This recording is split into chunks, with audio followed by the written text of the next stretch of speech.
Hi Nova community. My name is Sara Milenkovska and I'm the Communications and Alumni Coordinator. It's my pleasure to announce you that this is the fifth community meet where we talk about different perspectives of the student social clubs. This time we will talk about the book club and the politics club. Sara and Maya were kind enough to have a conversation with me on Google Meets because that's what these times allow. And they shared the different activities that they're working on, why the clubs, such as the book club and the politics club, are important to them, and most importantly, how you can join them. Hello, everyone. My name is Sara Golakova, and I'm the leader of our high school's book club. I decided to form the book club as part of my CAS, Creativity, Activity, and Service program, of my IB diploma program. And for the creativity branch, I decided to form the book club in order to bring together the readers in our community, and together the point is to explore many genres and unite our passion for reading. So as part of the book club, um, I had the aim to analyze literature and further develop our critical thinking skills, enrich our vocabulary, learn more about the world, the past and present and the future perhaps, and contribute to our library by sharing the book journals analysis that we will write, and so that the rest of the community can make use of for their individual research or leisure. Together, we would explore many genres, question our beliefs, build our knowledge, pursue our passions, and most importantly, improve our empathy and learn more about ourselves by spending time in fictional worlds. So, side effects would include getting better language and literature grades, improving communication skills, developing open-mindedness, and having lots of fun. Um, at the very first meeting, we were talking about our interests and the genres we're the most interested in, and so together, because this is a democracy, together we voted as to what book we should first choose to read. And when we chose the book, we decided to read like the first 4 chapters of it. I mean, of course, we took into consideration the free time that everyone has to read the book, and together that we walk in the same pace. We decided, I think, to read the first 4 chapters, and then next week on the meeting we elaborate on the first 4 chapters. We analyze our thoughts, impressions, and that's basically what we discuss about in the meeting, and also quotes. All the quotes. Great, amazing. As a book lover, can you tell us more about how do you manage your time? How do you make sure that you read all of the books that you have for your book club? And any tips and tricks in how we ourselves can improve in that field? Definitely, I know that I want to take more time for reading. Yeah, so this is a chaotic period for everyone, and everyone is overloaded with, I don't know, work and school. So, as a reader right now, what I'm trying to improve with my reading is that I organize my time and time management in general. So, what I do is that um, after I finish homework, I stay. If it's a late night homework that I that I that I get to do in the night, and I usually finish. If I finish it like 10:30, 11, whatever, I dedicate like half an hour afterwards just so I can, I don't know, chill and relax with by spending time in fictional worlds. That's actually the form of escapism that I prefer. And before I go to bed, I get to read like 20 to 30 pages. That's just enough to get me through the day.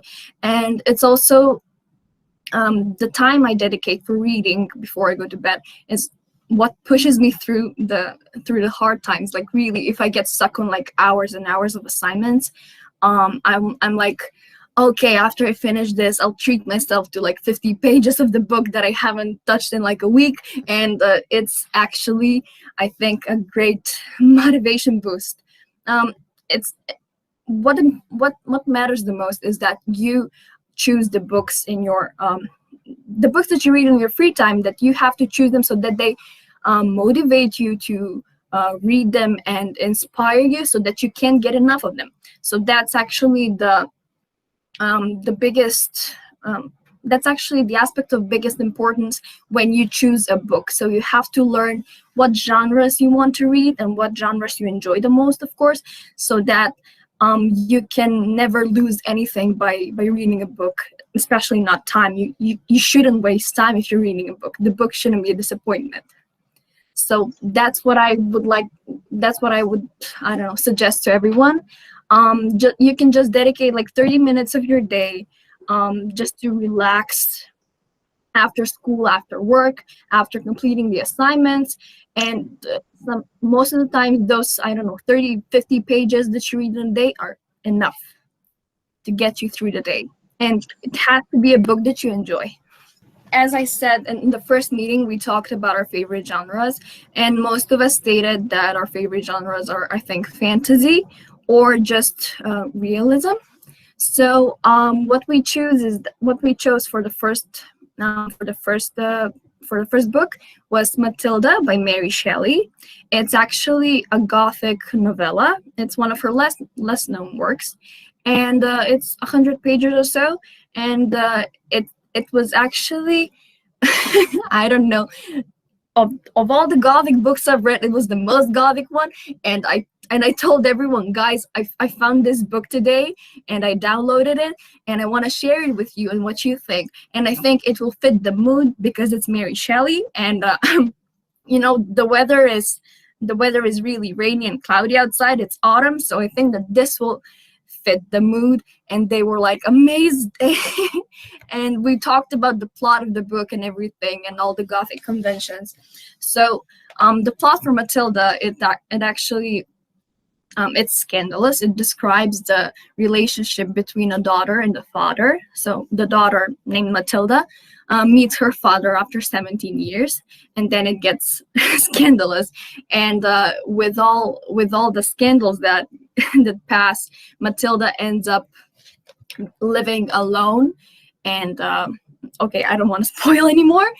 So all of the Gothic conventions are fit within 100 pages of fiction. And what amazed me the most is that Matilda is written from the point of view of a teenager, and how a teenager can feel like. And Matilda is 19, 20 at the end of the book, and so it talks about mental health. So there are a lot of topics that we as teenagers can discuss regarding Matilda and how teenagers think and figure out the world. So it was actually a really fun read.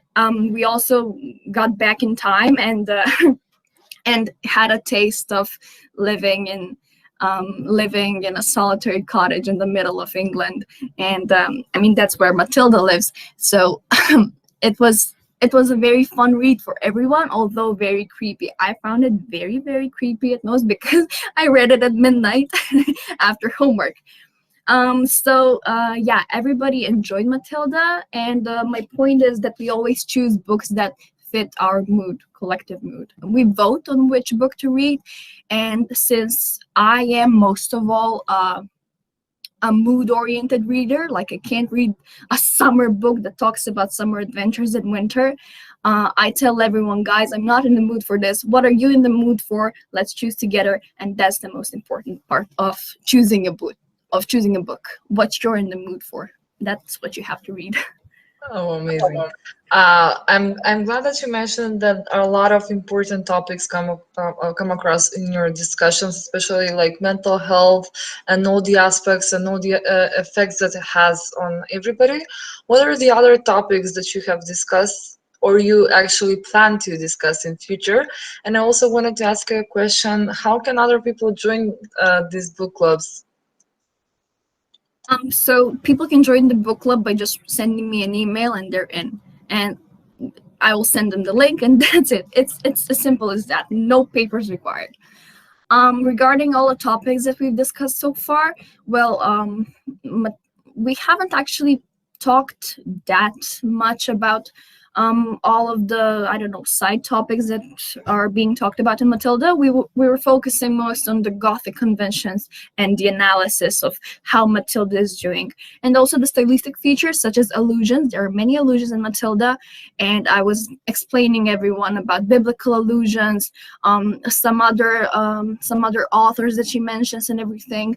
So yeah, about the other topics, I think that Matilda's mental health, being a teenager, is most relatable to our generation and to all the teenagers in the world. So yeah, we finished Matilda. We finished reading Matilda, and we are about to complete our review for it. And I don't know, whichever books we choose next. After we read them, we will say what intrigued us the most, and that's when the discussion begins. We all find our topics like randomly and spontaneously. We don't have pre-prepared thoughts about the topics. So yeah, it depends on the book.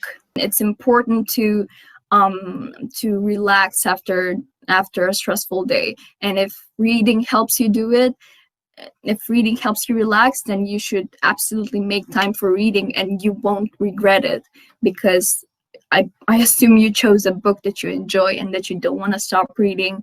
So don't deprive yourself of the pleasure of reading. Don't, even if it's for like 20 pages at the end of the day. If that's what gets you through, then you shouldn't deprive yourself of it.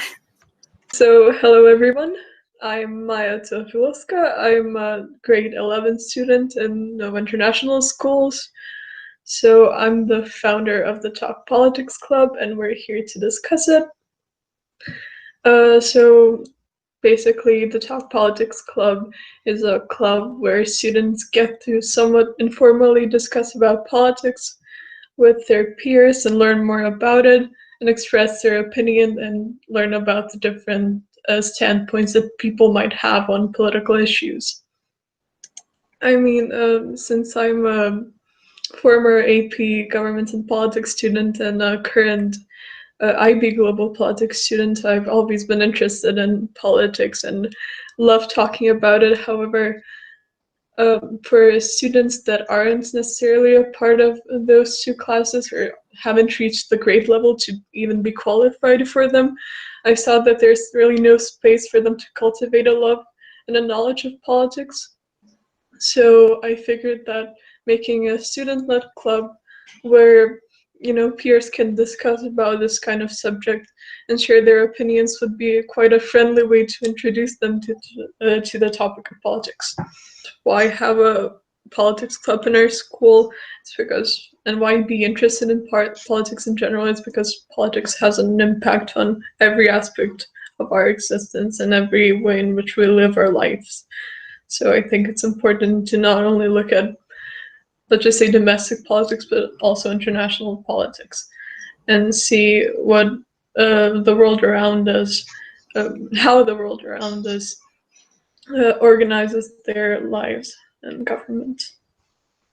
Thank you. What are your future plans? Are you accepting new members? I mean, of course, we're accepting new members. I would be so happy if more people express an interest, not because it's my own club, but because it's such an important topic.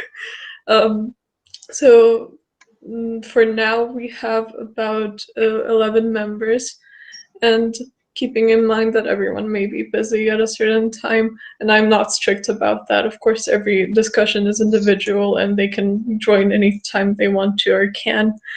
We have about 9 people every meeting, I would say. So it's a fairly regular attendance of 9 people, but more would always be appreciated. More viewpoints, more people getting educated about these subjects is always a plus. Well, keeping in mind that our club is still quite recent, quite newly formed, we've only had 3 meetings so far. One was an introductory where everyone introduced themselves, their names, or maybe even their political views. And then we had 2 classes afterwards, where the first one was dedicated to a general discussion about secularism and theocracy, and what are the merits of religious involvement or the lack thereof in government functioning. And the second one was on a recent topic, that being Poland and the issues surrounding the government's treatment of the policy surrounding abortion and queer rights. First of all, we always start with a general introduction of all of the concrete information that we have around the topic. So, be it what's actually happening, what are the policies of a certain country, or just an introduction to specific terminology, like I mentioned before, what is secularism or what is theocracy. And then we follow it with the general opinion. So what are our first impressions on the topic? And then the conversation naturally evolves into a discussion that even goes beyond politics in some aspects. We go into the moral implication of issues as well.